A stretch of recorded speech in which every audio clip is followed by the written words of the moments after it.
Hello everyone, Empire Baron here. Thank you all for joining me. This is the finals of the gsports.com tournament. I am very excited. We have in the red Bubble, and that is who we will be following. He will be facing off against TheMistaa, and TheMistaa will be in yellow. So we are going to get right into this game. Bubble will be in Greek civilization, and TheMistaa will be in the Egyptian. A quick look at the gear of Bubble's town center. You'll see he builds that early berry patch storehouse right there in the front there, and his scout is just going to make his way around. A big shout out to gsports.com. They put this tournament together. This will be hopefully a weekly tournament. This week there was 32 players, and that you accumulate points on their website. So if you haven't gone to gsports.com, head over there, sign up. It's a really great resource for RTS players and gamers in general. We're really excited to see this game start. They've been mentioning PvP a little bit. We've heard some other news this week, legendary gear and such, and there's been some really great discussions in the forum. We're really hoping that MGS takes our advice or starts listening to us PvP players, and we're really crying out for a system that works, and hopefully an observer mode won't be far off. I've been hearing a lot of banter in the forums about these stretched maps, and there's a couple difficulties in the tournament.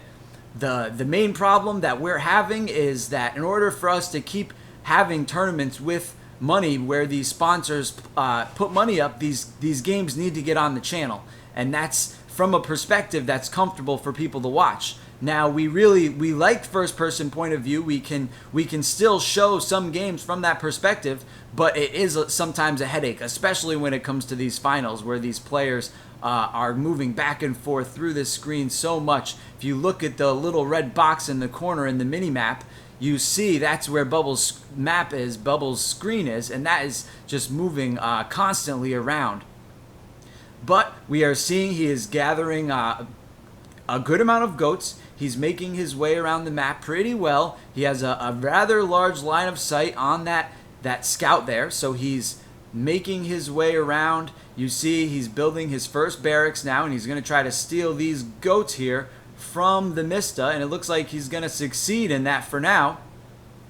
So he gets these goats from TheMistaa, and now he's going to come and check out TheMistaa's base. We see that Temple of Ra already up for TheMistaa. That means TheMistaa is at that second age.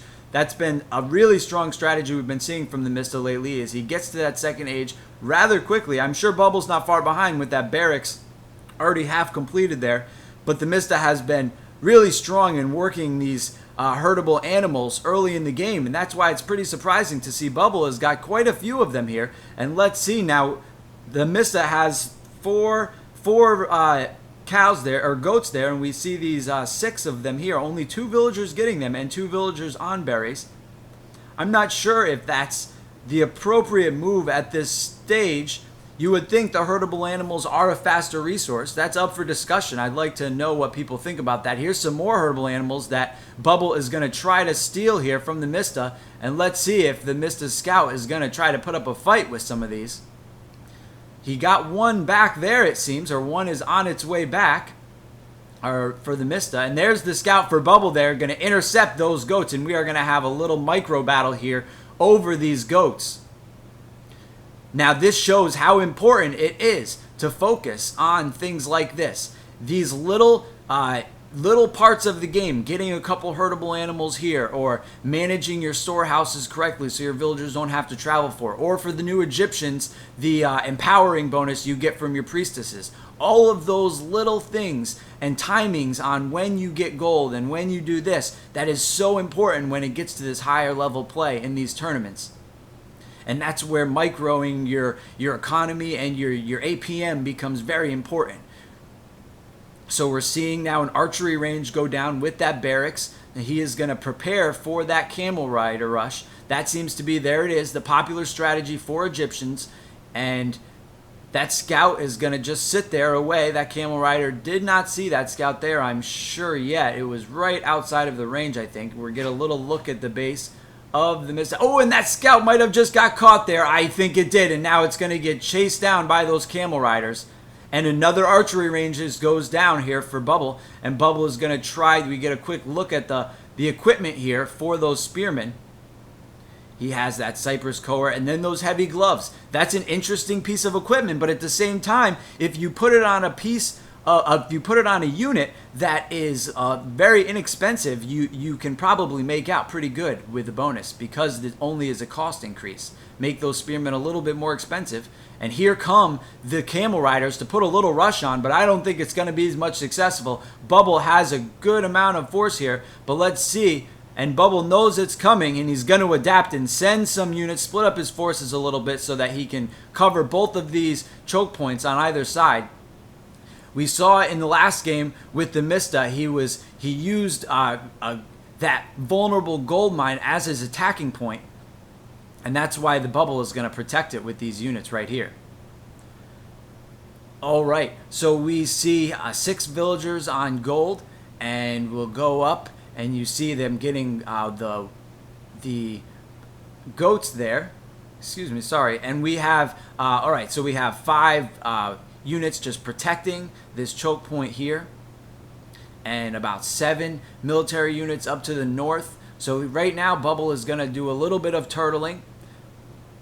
It's something that it seems with Greeks, it's very good idea to do that. The units in the later stage of the game are a little bit stronger, and really it seems the counter has just been trying to figure out a way to defeat the chariot archers. If the Egyptian civilization gets to the chariot archers, then it is really tough for the Greeks to find any kind of answer to that. So we get a quick look at the economy, about 6, 7 villagers on gold, and he's now still on berries there. And he has about 8 villagers on berries. He's going to start moving a force of about 5 spearmen and about 6 or 7 archers up the map here, and going to try to put a little bit of pressure on TheMistaa. We get a look at that epic gear. They look so gorgeous in that gear.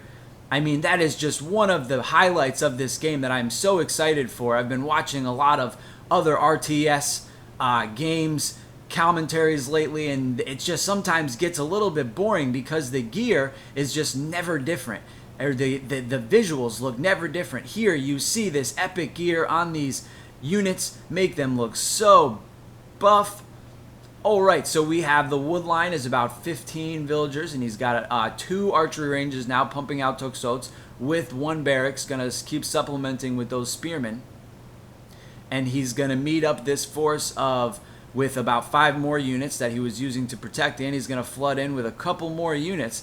And there's another rally point here, there's another choke point here in the north of TheMistaa, and smartly Bubble is going to send a spearman around just to make sure TheMistaa isn't going to try to come up that side of the map. And here we are, we're getting our first engagement. These spearmen are going to have to take down that first axeman, struggle with that, and then there is the chariot archers. They are going to do a number on those spearmen. The spearmen now have reached the chariot archers and are going to take one out, and these archers for Bubble are trying to single down, but then more camel riders come in from the north and surround the army of Bubble, forcing the retreat. Bubble is now going to get chased up the map. He is going to turn and try to micro here a little bit, take out a couple of these camel riders, but he is still going to be forced to pull out of the base of TheMistaa. TheMistaa is using that cavalry perfectly now, chasing Bubble up the map, using advantage of the fact that Bubble is in retreat, and he is now going to pick off any units he can.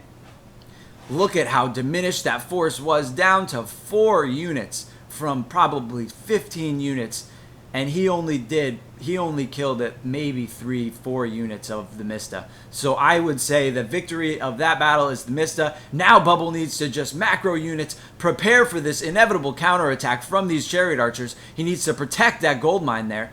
And let's see, look at the chariot archers and camel riders just in the distance, out of range, chasing those people up.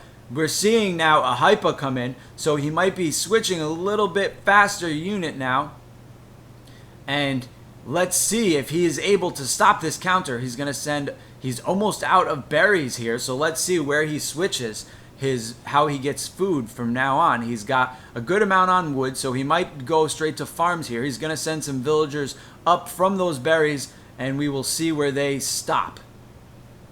Still only the 3 military buildings here. He's going to probably be trying to switch to farms very shortly. So now he's going to move these villagers off of the gold there. I think he saw a force coming around, and he did. TheMistaa was trying to pick off that vulnerable gold mine, but Bubble realized it was coming, pulled the villagers off of that gold mine, is now going to feel safe to put them back, but he is going to have to keep a force here just to protect his gold. That is splitting up his troops. So if TheMistaa now sweeps around the map, Bubble won't know about it, and his troops will be separate. Bubble has just reached the next age, so he is going to switch and maybe throw some Peltis in there. At this point, Peltis would be his best bet because he is going to want to really have to try to deal with that push of chariot archers. We're looking in the chat and we see Bubble saying he forgot about a timing push. He already lost. Mistaa says elephants are coming. You're probably going to lose. So smack talk going down.